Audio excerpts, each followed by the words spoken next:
Students,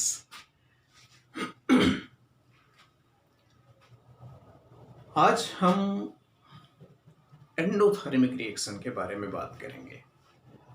endothermic reaction, Hindi में इसको कहते हैं ऊष्माशोषी अभिक्रिया।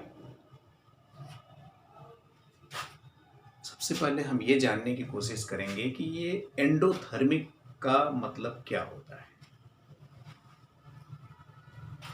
आपने एक्सोथर्मिक रिएक्शन याद है आपको? एक्सोथर्मिक रिएक्शन क्या थी? एक्सो मीन्स बाहर निकलना, थर्मिक मीन्स हीट।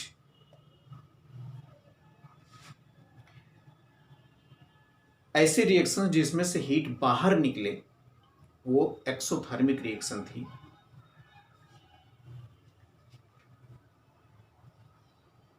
जैसे जो क्विक लाइन था उसको पानी में डालते थे तो क्या होता था? पानी गर्म हो जाता था। क्यों? क्योंकि उसमें से हीट बाहर निकलती थी और वो पानी को गर्म कर देती थी, इसलिए उसको एक्सोथर्मिक रिएक्शन कहते थे। कुछ ऐसी रिएक्शंस होती हैं जिनको कि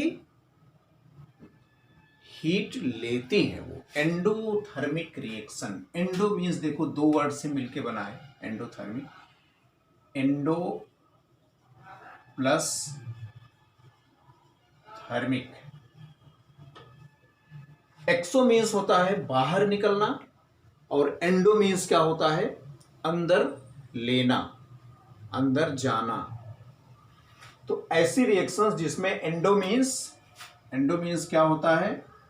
अंदर, और थर्मिक मीन्स क्या होता है? हीट।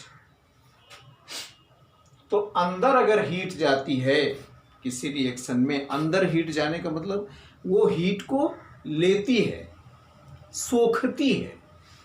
ऐसी रिएक्शन को कहते हैं एंडोथर्मिक रिएक्शन या ऊष्मा शोषी अभिक्रिया। ऐसी अभिक्रिया, ऊष्मा मीन्स हीट, शोषी मतलब सोखने वाली, हीट को एब्जॉर्ब करने वाली, सोखने वाली जो रिएक्शन होती है उसको कहते हैं एंडोथर्मिक रिएक्शन।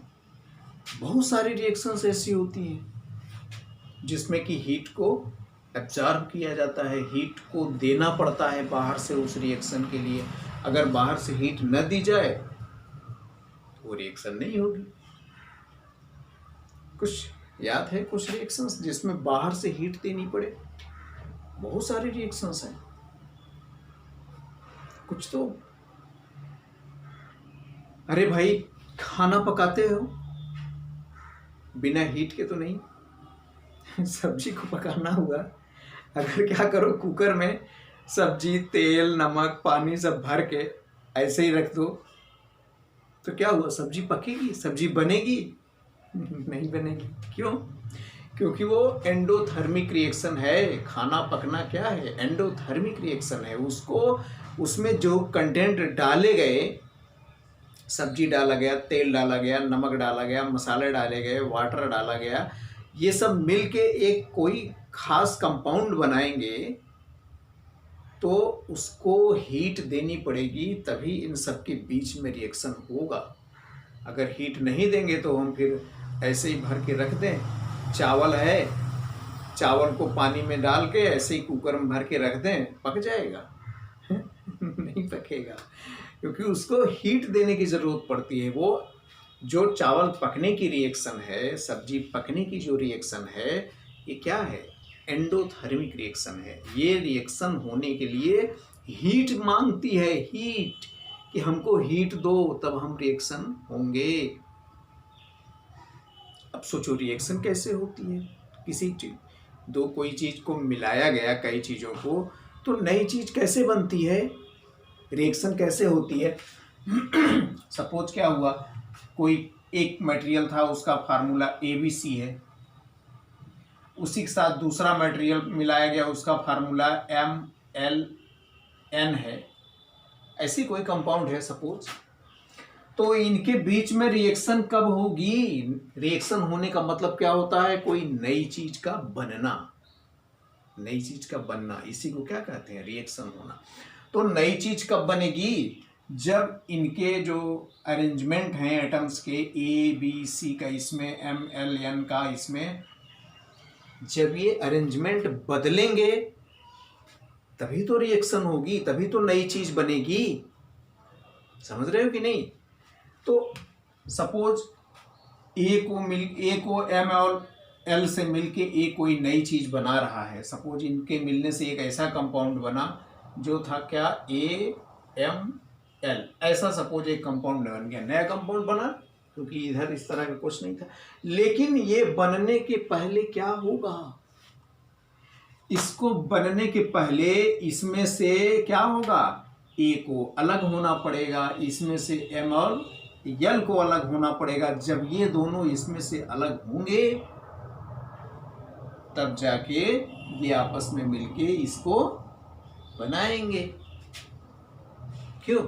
जब तक अलग नहीं होंगे तब तक नया कैसे बनेगा? सब आपस में अगर तीनों चिपके रहेंगे, बॉन्ड से जुड़े रहेंगे, केमिकल बॉन्ड से अगर ये आपस में जुड़े रहेंगे ये सब, तो इनसे नया चीज बनेगा कैसे? नया चीज तो तब बनेगा जब ये ब्रेक हो जाए, यानी ये ए अलग हो जाए, बी अलग हो जाए, सी अलग हो जाए, एम जो है वो अलग हो जाए, एल अलग हो जाए और एन अलग हो जाए। जब ये अलग अलग हो जाएंगे तब क्या है, अब सब ये 6 के 6 ABCMLN ये 6 जो है क्या हैं, अब फ्री हैं। अब ये किसी के साथ भी अपनी फ्रेंडशिप कर सकते हैं, जोड़े बना सकते हैं। इसका मतलब क्या हुआ कि अगर नया कंपाउंड बनना है तो पहले वाले जो कंपाउंड हैं इनके बीच में जो बॉन्डिंग है, जो ये आपस में बंधे हुए हैं केमिकल बॉन्ड से, उस बॉन्ड को क्या करना पड़ेगा, तोड़ना पड़ेगा। तोड़ेंगे तभी ये सब अलग होंगे, और जब ये सब अलग नहीं होंगे जब तक, तब तक नया कंपाउंड बनेगा नहीं। तो इनको अलग करना पड़ेगा पहले, केमिकल रिएक्शन के पहले इनको क्या करना पड़ेगा, अलग करना पड़ेगा। और अलग कैसे होंगे, इनके बीच में तो क्या है, इनके बीच में क्या है, बॉन्ड है, केमिकल बॉन्ड है। इस ML के बीच में केमिकल बॉन्ड है, L और N के बीच में केमिकल बॉन्ड है।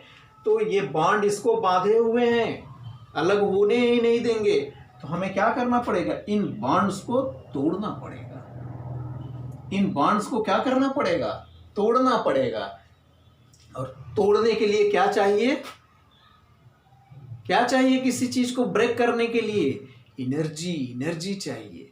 और वो एनर्जी हम किस तरीके से देते हैं, कई तरीके से हम देते हैं, जो हमने अभी डिकम्पोजिशन रिएक्शन में पढ़ा था ना, कि हम कभी हीट एनर्जी देके ब्रेक करते हैं बॉन्ड को, कभी इलेक्ट्रिकल एनर्जी देके बॉन्ड को ब्रेक करते हैं, हाँ, कभी लाइट एनर्जी देके, हम फोटो एनर्जी देके ब्रेक करते हैं डिकम्पोजिशन रिएक्शन में, याद है ना। तो इसका मतलब क्या हुआ कि केमिकल रिएक्शन अगर हो रही है तो नया चीज अगर बन रहा है, तो नया चीज बनने के लिए सारे एटम्स को पहले अलग होना पड़ेगा। बिना अलग हुए नई दोस्ती नहीं हो सकती, नए जोड़े नहीं बन सकते। तो इनको अलग करने के लिए क्या करना पड़ेगा, बॉन्ड को तोड़ना पड़ेगा। और ये बॉन्ड कैसे टूटेगा, एनर्जी देनी पड़ेगी उनको, तब जाके वो टूटेगा। मेहनत करनी पड़ेगी तब टूटेगा। लकड़ी तोड़नी होती है तो क्या होता है, हम क्या है, एनर्जी देते हैं, यूं मोड़ने की कोशिश करते हैं, एनर्जी देते हैं, तब जाके टूटती है। तो बॉन्ड को तोड़ने के लिए क्या है, एनर्जी देनी पड़ेगी। और वो एनर्जी हीट के फॉर्म में जब दी जाती है, यानी वो एनर्जी जब हीट के फॉर्म में दी जाती है, तब उसको कहते हैं एंडोथर्मिक रिएक्शन।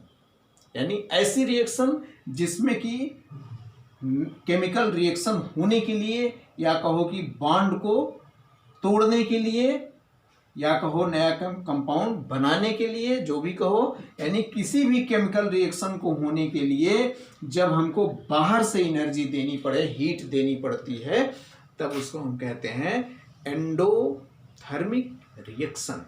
एंडो मीन्स अंदर, थर्मिक मीन्स हीट, यानी हीट को हम इसके अंदर डाल रहे हैं। इसके अंदर हीट को डालेंगे तो इसके बॉन्ड जो है क्या होंगे, वो ब्रेक होंगे। और जब बॉन्ड ब्रेक हो जाएंगे तो ये सब अलग हो जाएंगे, फिर अपना अपने मन का जिसके साथ जिसकी पटी है उससे उसकी जो है जोड़े पेयर्स बन जाएंगे, वो अपना नया कंपाउंड बना लेगा उस तरह से, है ना। देखो हमने क्या एक्सपेरिमेंट किया था डिकम्पोजिशन रिएक्शन में।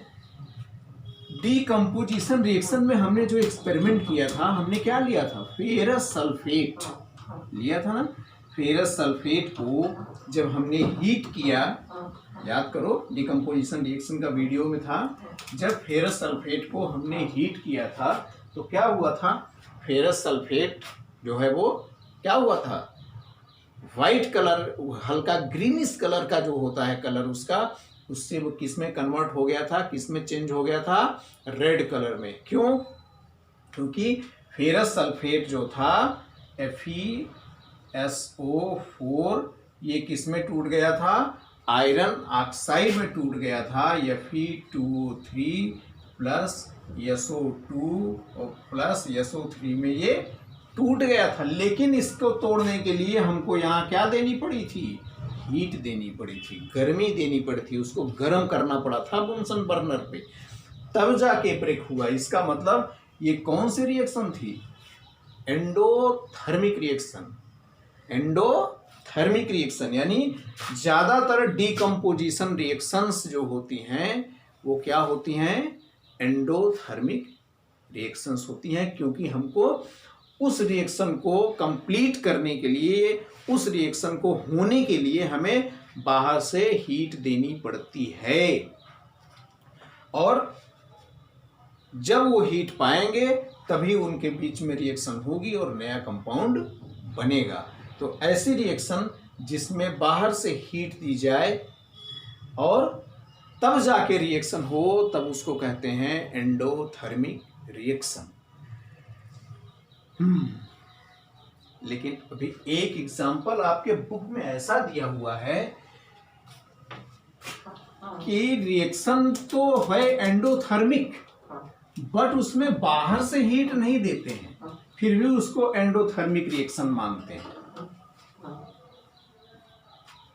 बाहर से हीट नहीं देते हैं फिर भी उसको एंडोथर्मिक रिएक्शन ही मानते हैं। ऐसी जादूगरी कौन सी हो रही है भाई, इसमें क्या है, बेरियम हाइड्रोक्साइड, बेरियम हाइड्रोक्साइड में मिलाते हैं ammonium chloride, ammonium chloride, barium hydroxide में अमोनियम क्लोराइड मिलाते हैं तो इसमें भी केमिकल रिएक्शन होती है। साइंटिस्ट लोग कहते हैं कि इसमें जो है एंडोथर्मिक रिएक्शन हुई, लेकिन इसको गर्म नहीं किया इन्होंने, गर्म नहीं किया, फिर भी ये लोग साइंटिस्ट कहते हैं ये एंडोथर्मिक रिएक्शन है। अब बताओ कहाँ से हो गया ये, गर्म तो किया ही नहीं और एंडोथर्मिक कैसे हो गई, बाहर से तो हीट इसको दिया नहीं, ये फिर भी एंडोथर्मिक साइंटिस्ट कहते हैं हो गई।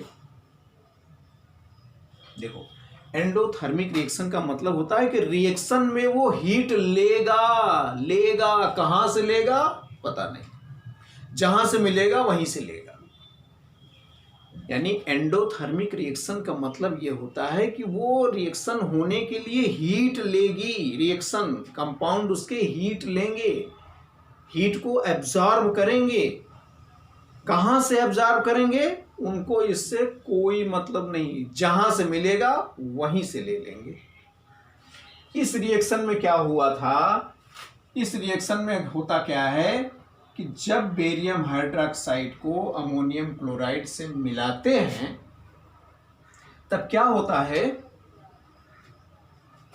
ये रिएक्शन तो करता है लेकिन इसका जो, जैसे टेस्ट ट्यूब ले लिया, ऐसे एक टेस्ट ट्यूब लिया और उसमें बेरियम हाइड्रोक्साइड का सलूशन था, फिर उसमें जो है अमोनियम क्लोराइड का मिला दिया, तो क्या होगा, इसने हीट तो लिया है क्योंकि साइंटिस्ट ने कहा हीट लिया, कैसे जाना कि इसने हीट लिया? भाई गर्म तो किया ही नहीं इसको, बाहर से तो हीट इसको दिया नहीं, और कह दिया कि ये एंडोथर्मिक है।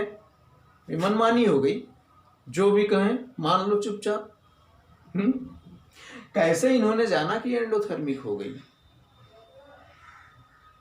कैसे इन्होंने जाना कि इसने हीट को लिया, हीट को एब्जॉर्ब किया रिएक्शन होने के लिए? कैसे जाना? इन्होंने जब देखा कि बेरियम हाइड्रोक्साइड में अमोनियम क्लोराइड जब मिलाया तो रिएक्शन हुई, तो ये पूरी टेस्ट ट्यूब एकदम ठंडी हो गई, बिल्कुल ठंडी हो गई। अब बताओ ठंडी क्यों हुई? क्यों ठंडी हुई? हाँ तो कैसे जाना? कैसे जाना साइंटिस्टों ने कि इसमें एंडोथर्मिक रिएक्शन हुई? उन्होंने देखा कि ये टेस्ट ट्यूब ठंडी हो गई। अब ये ठंडी हो गई, ठंडी होने का मतलब इसके अंदर जो टेम्परेचर पहले था उससे क्या हुआ? कम हुआ, तभी ना कोई चीज़ ठंडी होगी। यानी इसके टेस्ट ट्यूब में जब बेरियम हाइड्रोक्साइड और अमोनियम क्लोराइड को मिलाया, तो मिलाते समय जितना टेम्परेचर था, थोड़ी देर बीतने के बाद जब इन दोनों के बीच में रिएक्शन हुआ तो इसका टेम्परेचर क्या हुआ? कम हो गया, काफ़ी कम हो गया, काफ़ी ज़्यादा कम हो गया। तो अब सवाल ये उठा कि इसका टेम्परेचर जो कम हुआ तो उसकी हीट गई कहाँ? बिना हीट के निकले तो टेम्परेचर कम होगा नहीं। अब टेम्परेचर कम होने का मतलब हीट कहाँ चली गई उसकी? तो वो हीट जानते हो कहाँ गई? इसने अपनी रिएक्शन को पूरी करने के लिए अपनी ही हीट को ले लिया। जो अपने अंदर हीट थी, इसकी जो हीट थी उसी, यानी जो वाटर की हीट थी, वाटर में इसको घोला गया था ना इसको, तो वाटर की जो हीट थी उसी हीट को इसने अपनी रिएक्शन को पूरा करने के लिए ले लिया, और इसीलिए वाटर क्या हो गया? ठंडा हो गया, क्योंकि उसकी हीट इसने यूज कर लिया। हीट कम हो गई, हीट कम हो गई, इसका मतलब टेम्परेचर कम हो गया। तो इसका मतलब एंडोथर्मिक रिएक्शन का मतलब क्या हुआ? एंडोथर्मिक रिएक्शन का मतलब ये नहीं हुआ कि ऐसी रिएक्शन जिसमें बाहर से हीट देनी पड़े, बल्कि ऐसी रिएक्शन जो रिएक्शन पूरी होने के लिए हीट ले, और वो हीट कहाँ से ले इससे कोई मतलब नहीं। बाहर से अगर उसको हीट मिलेगी तो बाहर से लेगा, और कुछ रिएक्शन ऐसी होती हैं जो बाहर से हीट नहीं लेती, बल्कि इनके अपने अंदर जो हीट होती है उसी को यूज कर देती हैं, तो उससे उनका टेम्परेचर क्या होता है? कम हो जाता है। इसका मतलब अगर एंडोथर्मिक रिएक्शन में बाहर से हीट दिया गया या वो अपनी हीट का यूज कर ले, तो उसको क्या कहेंगे? Endothermic reaction. मतलब मेन चीज क्या है? बाहर से हीट दी जा रही है, वो अपनी हीट ले रहे हैं, इससे मतलब नहीं है। मतलब यह है कि ये अपनी रिएक्शन को पूरा करने के लिए हीट इसको चाहिए, और हीट अगर बाहर से, ऐसी रिएक्शन है जो बाहर से हीट लेने वाली रिएक्शन है तो बाहर से हीट ले लेगी। ऐसी रिएक्शन है जो बाहर से हीट नहीं लेना चाहेगी, अपने अंदर की ही हीट को यूज कर लेगी, तो अपनी हीट को यूज कर लेगी, और जब अपनी हीट को यूज कर लेगी तो क्या होगा? उसका टेम्परेचर कम हो जाएगा। इसका मतलब कि एंडोथर्मिक रिएक्शन में अगर बाहर से इसको हीट दिया गया तो इसका टेम्परेचर क्या होगा? इसका टेम्परेचर बढ़ जाएगा, गर्म हो जाएगी ये। और अगर इसने अपनी ही हीट को यूज कर लिया तब इसका टेम्परेचर क्या हो जाएगा? कम हो जाएगा। तो दोनों कंडीशन में इसको एंडोथर्मिक रिएक्शन ही कहेंगे। इसको लेके कंफ्यूज मत होना कि बाहर से हीट दी जाए तभी एंडोथर्मिक रिएक्शन है। वो हीट का यूज करे, हीट को खाए, हीट को अपने अंदर यूज कर ले, उसको एंडोथर्मिक कहेंगे। अब चाहे वो हीट बाहर से दी गई हो या वो अपनी ही हीट का यूज कर लिया हो, उसे कहेंगे एंडोथर्मिक क्या? रिएक्शन। तो ये हुआ आपका एंडोथर्मिक रिएक्शन। इसमें देखिए अमोनियम क्लोराइड एक है, थोड़ा सा टाइम बचा हुआ है वीडियो में, तो हम बताना चाहेंगे अमोनियम क्लोराइड के बारे में थोड़ा सा बताना चाहेंगे। इसका एक नाम जानते हो क्या है? इसका फार्मूला होता है NH4Cl। इसका एक नाम और है नौसादर। नौसादर इसको जो है चूने के साथ जब मिलाया जाता है, चूना चूना जो खाने वाला होता है, कैल्शियम हाइड्रोक्साइड जो तंबाकू के साथ जो खाया जाता है, उसके साथ जब इसको मिक्स किया जाता है तो इसमें से जानते हो क्या, एक गैस निकलती है NH3, अमोनिया गैस निकलती है। इसको कहते हैं अमोनिया गैस। हाँ, इसका उपयोग जानते हो क्या होता है, पहले जैसे लोग जो है बेहोश हो जाते थे तो उनको जो है ये गैस सुंघाई जाती थी, उससे होश में आ जाते हैं लोग। और कभी कभी देखो लोगों को एपिलेप्सी का दौरा जो पड़ता है, जिसको मिर्गी का दौरा बोलते हैं, तो लोग क्या करते हैं, वो जूता सुंघाते हैं। पहले समय में मिर्गी का दौरा पड़ता था, लोग जब अनकॉन्शियस हो जाते थे, बेहोश हो जाते थे, तो लोग क्या करते थे, जूता सुंघाते थे उनको। जूता चमड़े का जूता, वैसा जूता नहीं, चमड़े का जूता सुंघाते थे। और ऐसा होता था कि होश आ जाता था, कुछ लोगों को आ भी जाता था। उसके पीछे एक काज है, क्योंकि चमड़ा जो होता है ये नाइट्रोजनस मटेरियल होता है, इसमें नाइट्रोजन काफ़ी ज़्यादा होता है। तो इसको जो है अगर किसी चीज़ से मिक्स किया जाए, पहले तो हो सकता है पुराने समय में मिक्स करते रहे हों, लेकिन लोग भूल गए कि क्या करते थे।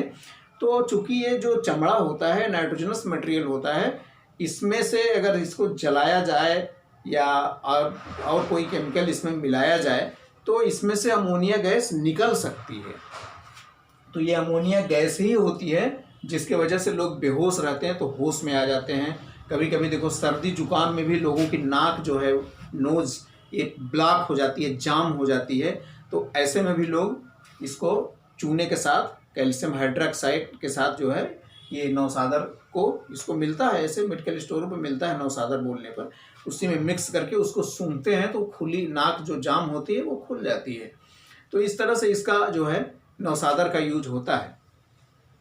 तो ये रहा एंडोथर्मिक रिएक्शन। एंडोथर्मिक रिएक्शन की समरी क्या है, ऐसी रिएक्शन जो अपने को पूरा करने के लिए बाहर से हीट को ले या अपनी ही हीट को यूज कर ले, यानी जो अपनी रिएक्शन को पूरी करने के लिए हीट का यूज करे, हीट को ले, उसे कहेंगे एंडोथर्मिक रिएक्शन। ये एक्सोथर्मिक रिएक्शन का क्या होता है, अपोजिट होता है। एक्सोथर्मिक रिएक्शन में हीट बाहर निकलती है और इसमें हीट अंदर ली जाती है। तो ये है एंडोथर्मिक रिएक्शन और एक्सोथर्मिक रिएक्शन।